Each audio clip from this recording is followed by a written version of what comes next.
This is Hockey Talk, where we talk everything hockey. I am John. And I'm Mike. All right, Mike, let's go. Now, the first topic for discussion this evening is the elephant in the room, Mike, the St. Louis Blues and Montgomery. Now, as most of our listeners know, Montgomery was fired by the Bruins last Tuesday, replaced by Drew Bannister. He replaced Drew Bannister, who was the Blues coach. Now, they let him go on Saturday, and then poof, Montgomery's the coach.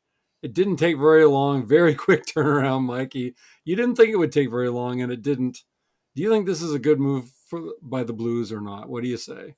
Yeah, I think it is a good move. And the reason why is Montgomery's got a little bit more coaching experience, which I think is what this younger team needs because the Blues have a fairly young team for the most part. So I think that bringing in a guy that's been, Andy's been on winning teams. So, I mean, we talked about his record last week. So, with bringing him in, I think is only going to benefit this team. So, Drew Bannister was a younger coach. It was his first NHL coaching job, so I think that the change is going to be beneficial to the Blues. Whether it gets them into a playoff spot, it's may not be likely this year. However, you never know. I mean, the coaching change might be just what they're looking for. Because I think the Blues have a decent team to begin with. It's just a matter of getting the most out of some of these guys. Right, right. So now you mentioned Drew Bannister. I'm just wondering, do you think that he could be picked up by another team this year? Now you said he's young, first coaching gig. What do you think his chances are? Um, I would be surprised if he got picked up by another team this year. If he did, I think it would probably be more of a rebuilding team to maybe bring him in. I don't think a team that's going to push for a playoff spot would bring him in um, just because of the inexperience that he has. I doubt that they would want that, but who knows? We'll see. I mean, the Oilers brought in Chris Knobloch last year, who had no NHL head coach experience, and it worked out for them. So we'll see what happens. But I would be surprised if you get another NHL job during the season, perhaps in the off season. Who knows? Okay, now for anyone who could be in a hockey pool, is there any chance that any of the Blues players could pick up their production level now with Montgomery being the coach? Maybe there's some listener out there that's looking to get an edge, and maybe you have some inside scoop on an edge where someone could produce more points for their hockey pool team. Yeah, well, I think a lot of the St. Louis players should, get a little bit better. As far as guys to maybe keep an eye on, I mean, Robert Thomas just came back from injury, so I mean, that's a Right. no-brainer there. Uh, However, his line mates struggled without him. Buknevic has not had a good year so far, and it more so coincided with Thomas getting hurt.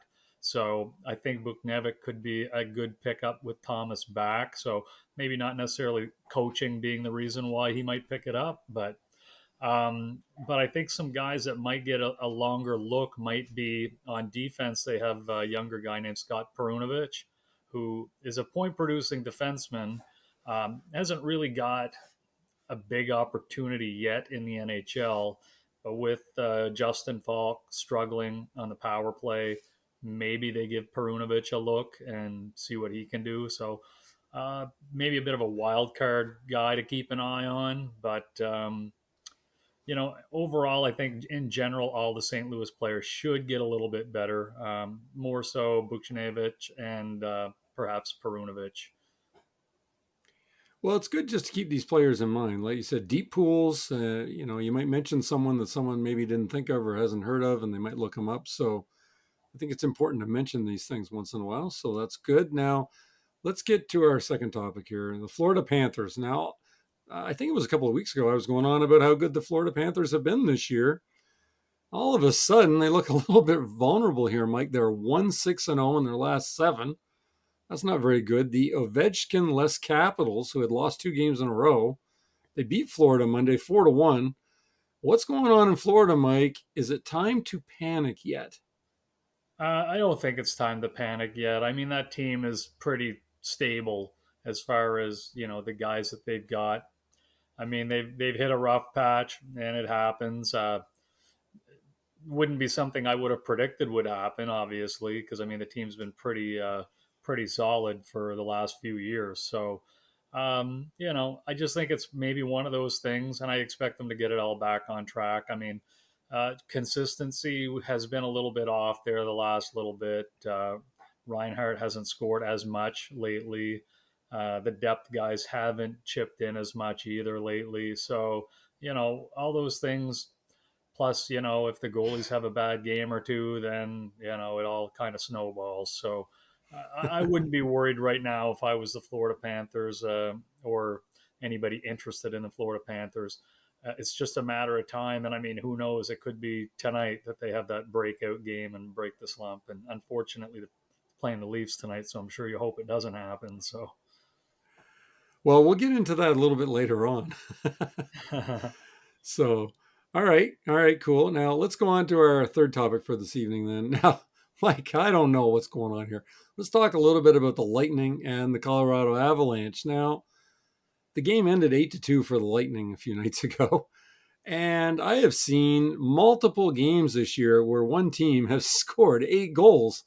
I don't ever remember seeing so many games where a team has scored 8 goals. Like, what in the hell is going on? Why is there so many goals for some of these teams? I don't really have the answer for that other than, some of these teams just happen to run into a team that's really off on one night or the goaltenders are just brutal. Um, it's not often you were going to see 8 goal games, but yeah, we have seen, a lot of them so far this year. Didn't Tampa have another game where they scored 8 goals this year? I know they lost to Columbus 7-6 last week. Oh yeah, okay, maybe that's what So I'm thinking I of. don't Yeah, know if they had another 8 goal game or not, but I mean, here's the thing: is for this game in particular against Colorado. For one, Colorado's goaltending has been horrendous, especially Georgiev. He's been terrible this year. Anunen's played a little bit better, but once they got three past him, and then Georgiev comes in, and then they just took advantage. And the thing with the Lightning is when they're firing on all cylinders, they're unstoppable. Very methodical, especially on the power play. It's like they've had these set plays for years, and they've basically had the same power play guys for years. They got right. Edmund, they've got Point, they've got Kucherov. I mean, they've got Gensel now replacing Stamkos. They've got Nick Paul, who's generally the guy in front of the net. So they run the same power play for years. And when you can do that, it's everybody knows where everybody is at all times, and they move the puck so well. It's the best power play in the game. I mean, percentage wise, it might not be, but if you actually watch the Tampa Bay Lightning and you watch other teams, the way they move that puck around, I mean, they've got the best setup going. And I mean, the coach has been there. How long's he been there now? Over 10 years, John Yeah, a Cooper. long time. Yeah, So yeah, it works for them. And I mean, having Vasilevsky in that definitely doesn't hurt. But right. what does hurt is when they got to put Jonas Johansson in because he is terrible. I would be shocked if he's the backup goalie by the end of the year there. Because if Vasilevsky were to get hurt, and knock on wood, hope he doesn't, but if he did, whew, the team might be in a bit of a mess there because Johansson, he can't stop anything. So we have 4 NHL goalies on 2 teams, and only one of them is good. It seems that way. I mean, Anunen had a good year last year. Um, Georgiev had an average year. He didn't you know he didn't stand out as one of the best. I mean, he was on a very good team, so I mean, he did get a lot of wins, but it's going to be tough for Colorado if they keep getting performances like that. Well, I want to get a little bit deeper on the goalie thing from Colorado, Mike. So now I didn't see the game that night. I watched the highlights. I checked out the box score. I read a few articles. I even listened to a video on it. Mhm. Colorado went through both their goalies now, and I guess everything was terrible. Now, Anunen, what is it? Anunen, Anunen yeah, You can pronounce it probably a million different ways. And Noonan, he was pulled around the 10-minute mark of the first period after allowing 3 goals on 6 shots. Okay, and then Gorgiev, he comes in, he allows 3 goals and 17 shots. Then at the start of the third period, they put a Noonan back in again. He lets in 2 more goals. Gorgiev, he smashes his stick into a million toothpick-like pieces over the crossbar. He just beat the living tar out of it. One of his defensemen, and I didn't catch who it was when I was watching the video, he's just skating away from the net really slowly as he's smashing the stick into toothpick-like pieces. And he doesn't look back. He just skates away like he's expecting this. He doesn't, like this is just a normal thing. Now, how much longer can this goalie insanity go on in Colorado? Like, to me, this is starting to get to the point of insanity. Like, I'm a little bit worried about this mess. I mean, Colorado's not even my team. What's Yeah. going on? Um, I know we had talked about this before the season, and I We had did, mentioned that I yes. would be surprised if Colorado did not have a new goalie going into the playoffs. So, uh, the performances that we've seen so far leads me to believe that that's still going to be the case. Now, whether who it's going to be is the question. Few goalies that are rumored to be on the market are John Gibson, who has looked relatively decent since he's come back from injury. Okay. However, the previous 3-4 years performance has not been good. So do they want to take a chance on him? It's tough to say. The other one that's rumored to possibly be available is Tristan Jarry. Um, Now, both of these guys, Jarry and Gibson, both have a little bit bigger contracts uh, based off of the performance that they've had over the last couple of years. Doesn't justify it. So whether Colorado would want to take on a contract like that, it's a good question. I mean, if the teams making the trade are willing to eat half of the contract, they might consider it. Um, but I think that there's going to be a goalie change in Colorado before the season's over. Whether it's those two guys that I just mentioned or somebody else, uh, it's going to be tough to say. I think Georgiev's contract expires after this year, anyways. Oh, good. Yeah, and they do have a prospect that they drafted this year, and I know we talked about him on some preseason predictions. Ilya Nabokov, he's playing in the KHL right now. His contract, I believe, is up in the KHL in March at the end of this year. So if they can get him over here this year, that maybe, I'm not saying he's going to be the answer because he's, still a young goalie, but and I'd have to double check his contract status. It could be the end of next year that he's under contract for the KHL, but um, nevertheless, I think he's waiting in the wings, and then once he gets an opportunity, he's probably going to take it. He was one of the best goalies in the KHL last year, so I do believe Colorado will end up giving him a chance here at some point. I bet. But we'll see. I mean, and it might be an underrated guy that they trade for. San Jose has Blackwood, who's rumored to be possibly available as well, considering that they have Yaroslav Askarov in the minors, who actually came up and played a couple of games when Vanacek was hurt, and he played really well. His goals against average was under 2, save percentage was I think 9.2 roughly. So I can see San Jose wanting to trade one of their guys.